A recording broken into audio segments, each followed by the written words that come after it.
അപ്പോൾ ഇന്ന് love ബേർഡ്സിൻ്റെ video ആണ് നമ്മുടെ വീഡിയോ. അപ്പോൾ ഇതിപ്പോൾ ഒന്ന് റെഡ് ഐ ലവ് ബേർഡ്സും ഒന്ന് നമ്മളെ നോർമൽ ലവ് ബേർഡ്സാണ്. ഈ റെഡ് ഐ ലവ് ബേർഡ്സ് മഞ്ഞ കളറിലും വൈറ്റ് കളറിലും ഉള്ളത്. ഇവർ പിന്നെ പല കളറിലും ഉണ്ട്, വൈറ്റ്, ബ്ലൂ, എർലിക്ക്, അങ്ങനെ പല പേരിൽ ഈ ലവ് ബേർഡ്സ് അറിയപ്പെടുന്നുണ്ട്. ഇപ്പോൾ നമ്മുടെ പുതിയ മ്യൂട്ടേഷനായിട്ട് ഹെലികോപ്റ്റർ എന്ന് പറയുന്ന വേറൊരു പുതിയ ലവ് ബേർഡ്സ് ഇറങ്ങിയിട്ടുണ്ട്. അപ്പോൾ ഇവരെ മെയിൽ ആൻഡ് ഫീമെയിൽ എങ്ങനെ ഐഡൻറ്റിഫൈ ചെയ്യാന്ന് പറഞ്ഞാൽ ഇവരെ കൊക്ക് നോക്കിയാണ് നമ്മൾ ഇവരെ ഐഡൻറ്റിഫൈ ചെയ്യാറ്. ഒരു ആൺകിളിൻ്റെ കൊക്കിന് നല്ല കട്ടി ബ്ലൂ ഷെയ്ഡ് കാണാം. ഇതാണ് നമ്മൾ ആൺകിളി. അതുപോലെ ഫീമെയിൽ ഇവിടെ കൊക്കിൻ്റെ അവിടെ ഒരു വെളുത്ത കളറിലോ അതോ നമ്മളൊരു ചെറിയ നമ്മളെ ഗോതമ്പിൻ്റെ കളറിലോ ആയിരിക്കും ഉണ്ടാകുക. ഈ കട്ടി ബ്ലൂ വരുന്നത് ആണും ലൈറ്റ് വെള്ള കളറിലോ അല്ലെങ്കിൽ ചെറിയ തവിട് കളറിലോ വരുന്നത് പെണ്ണുമാണ്. അങ്ങനെയാണ് നമ്മളതിൻ്റെ മെയിൽ ആൻഡ് ഫീമെയിലെ ഐഡൻറ്റിഫൈ ചെയ്യുന്നത്. അതുപോലെ ഇവർക്ക് കൊടുക്കാൻ വേണ്ടി ഇലവർഗ്ഗങ്ങൾ, ഒന്ന് തുളസി നല്ലൊരു ഔഷധമാണ്, മനുഷ്യർക്കും അതുപോലെ ബേർഡ്സും ഒക്കെ നല്ലൊരു ഔഷധമാണ്. എന്തെങ്കിലും രോഗങ്ങളൊക്കെ ഉണ്ടെങ്കിൽ പോയി കിട്ടും. നമ്മൾ ഡെയിലി ഒന്നരാടനോ നമുക്ക് കൂട്ടിൽ വെച്ച് കൊടുക്കാം. അതുപോലെ തന്നെ ബ്രീഡിങ്ങിന് ഏറ്റവും നല്ല റിസൾട്ട് കിട്ടുന്ന ഒരു ഇലയാണ് മല്ലിച്ചപ്പ്, അതുപോലെ പുതിന, ചീരയില.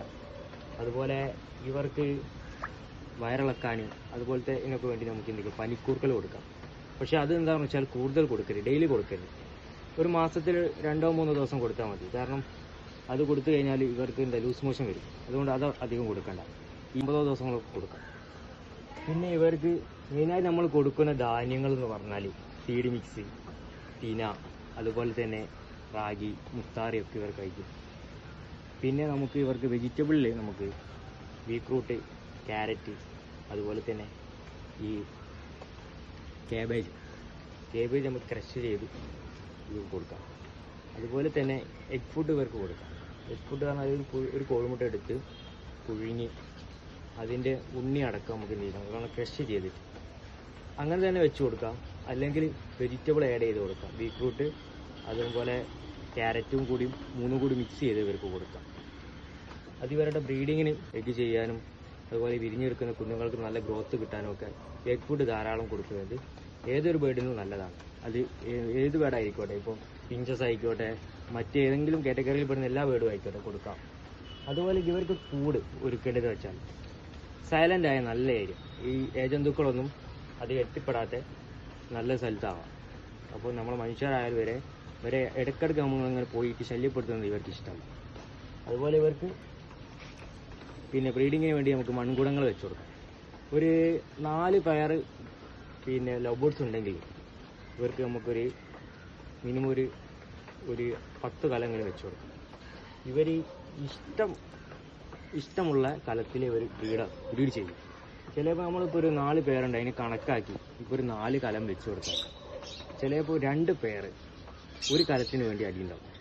അങ്ങനെ ചിലപ്പോൾ ഏതെങ്കിലും ഫീമെയിലോ മെയിലോ ഈ തല്ല് കൂടിയിട്ട് ചത്തുപോകാനുള്ള പ്രവചനം ഇവർ കാണാറുണ്ട്. അതുകൊണ്ട് നമുക്ക് കുറച്ച് തോന കലങ്ങൾ വെച്ച് കൊടുക്കാം. അവർക്ക് ഇഷ്ടമുള്ളതിൽ കയറി അവർ മുട്ടയിട്ട് എഗ് ചെയ്ത് വിരിയിപ്പിച്ചോളും, വേറെ വിഷയങ്ങളൊന്നുമില്ലെങ്കിൽ.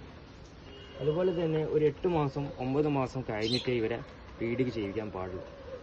അതുപോലെ വ്യത്യസ്ത ലൈനേജിലുള്ള 2 പേരൻസിലുള്ള ചിക്സുകളെ വെച്ചിട്ട് നമ്മൾ എന്ത് ചെയ്യാവും, ഇവരെ ജോഡിയാക്കാവും. അല്ലാതെ നമ്മൾ ഒരു പേരൻറ്റിൽ ഇപ്പോൾ 4 മക്കളെ ഇറക്കി അതിൽ പാണും പെണ്ണും ഉണ്ടെങ്കിൽ അവരെ മാത്രം എന്ത് ചെയ്യും, അവരെ അങ്ങോട്ടും ഇങ്ങോട്ടും നമ്മൾ ക്രോസ് ചെയ്യാൻ പാടില്ല. അത് ഇവരുടെ ബ്രീഡിങ്ങിന് അതുപോലെ ഇവരുടെ ആരോഗ്യത്തിന്, വിരിയുന്ന കുഞ്ഞുങ്ങൾക്ക് ചിലപ്പം എഗ്ഗ് വിരിയില്ല, അങ്ങനത്തെ വിഷയങ്ങളൊക്കെ വരും. അതുപോലെ ഇവർക്ക് അത്യാവശ്യം ഒരു വലുപ്പമുള്ള കേജ് ആക്കുന്നതാണ് നല്ലത്. കുറച്ച് ഫ്ലൈ ചെയ്യാനും കൂടുതൽ ലവ് ബേർഡ്സിനെ വളർത്തുന്നവരാണ് കുറച്ച് വലിയ കേജ് ഉണ്ടാക്കുക.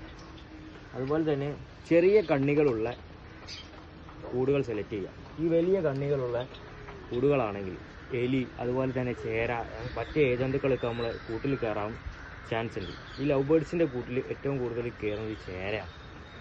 അതുകൊണ്ടാണ് മിക്കവാറും വീടുകളിലൊക്കെ ഈ ലവ് ബേർഡ്സിനെ വാങ്ങി വേഗം തന്നെ ചിലവർ ഒഴിവാക്കുന്നുണ്ട്. അത് ഈ വിഷയമാണ്.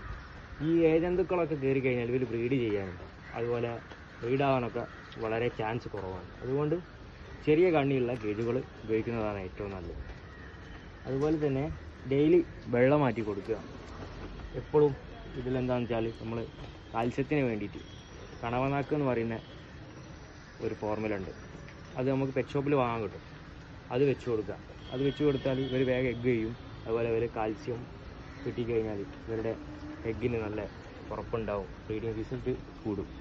നല്ല സേഫായിട്ടുള്ള നല്ലൊരു സ്ഥലത്തൊരു കൂട്, അതുപോലെ നല്ല ഫുഡ്, നല്ല കെയറിങ് ചെയ്താൽ ഇവർ പെട്ടെന്ന് ബ്രീഡാവുന്ന കുഞ്ഞുങ്ങളെ നല്ലവണ്ണം ഫീഡ് ചെയ്ത് വീയിപ്പിച്ചെടുക്കുകയും ചെയ്യുന്ന നല്ലൊരു ബേഡാണ് ഈ ലവ് ബേർഡ്സ്.